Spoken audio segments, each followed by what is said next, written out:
হযরতে সিররি আশ-শাকতি রাহমাতুল্লাহি আলাইহি তার জীবনী সম্পর্কে আপনি আমাদেরকে বলবেন। ওনার জীবনী যদি আমরা দেখি, দেখবেন একটা সাদামাটা জীবন। যিনি আজীবন একটা মানুষের স্বাভাবিক জীবন গতিতে উনি চলাফেরা করেছেন।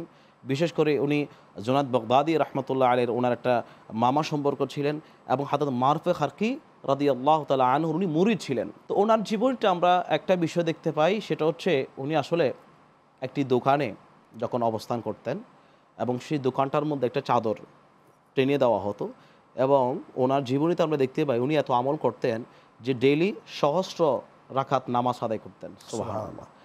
এর পাশাপাশি যখন কেউ ওনার কাছ থেকে এই কোনো বিষয় জানতে চাইতেন, উনি নির্দ্বিধায় বলে দিতেন। একজন মানুষ একটি অঞ্চল থেকে তাকে প্রশ্ন করা হয়েছে যে আমি অমুক জায়গা থেকে এসেছি, যেই পাহাড় পর্বত থেকে এসেছি, একজন বুজুর্গ আপনাকে সালাম দিয়েছেন।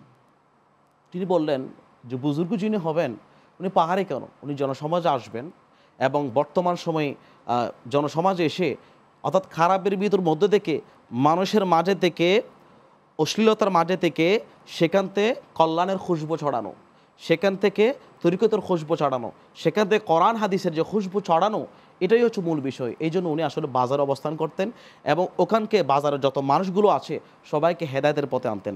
আর ওনাকে সাক্তি বলা হয়। সাক্তি কেন বলা হয়?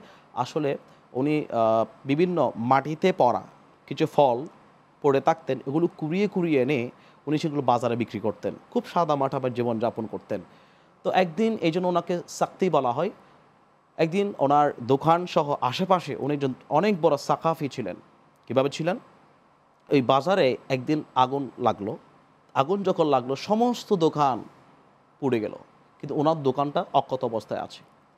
তো উনি এটা চিন্তা করার পরে সিরিজ সাক্তি রহমতুল্লাহ আলাই উনি চিন্তা করলেন যে ওনার দোকানটা পড়লো না। সবাই এসে বলছো সব দোকান পড়ে গেল, কিন্তু আপনার এই দোকানটা পড়লো না কেন? তিনি তখন আলহামদুলিল্লাহ আলহামদুলিল্লাহ তিনবার শব্দ উচ্চারণ করেছেন। তো ওনার মনে একটা জানি আমিত্বর বা কোনো একটি বিষয় ওনার জেগে উঠেছিল। তখন তিনি কী করলেন? মানুষের এই যে হাহাকার দেখে, দুঃখ দুর্দশার চিত্র দেখে তিনি সাথে সাথে মানুষকে ডেকে বললেন, আমার দোকানে এখানে যত খেজুর আছে, যত ধরনের দ্রব্য জিনিসপত্র আছে, সব কিছু আমি এই মানুষের মাঝে বন্টন করে দিলাম এবং আমার সমস্ত দোকান কেন আজকে হয়তো আমার দোকানটা অক্ষত অবস্থায় আছে, কিন্তু আমার পার্শ্ববর্তী যে দোকানগুলো আছে যেখানে পুরো ছাই হয়ে গেল, তাদের ওই অনাহারে তাদের ব্যথা আমি ব্যতীত হলাম এবং একজন সুফির জীবনে উনি সমস্ত কিছু আল্লাহ রাস্তায় মানুষের মাঝে তিনি দান করে দিয়েছেন।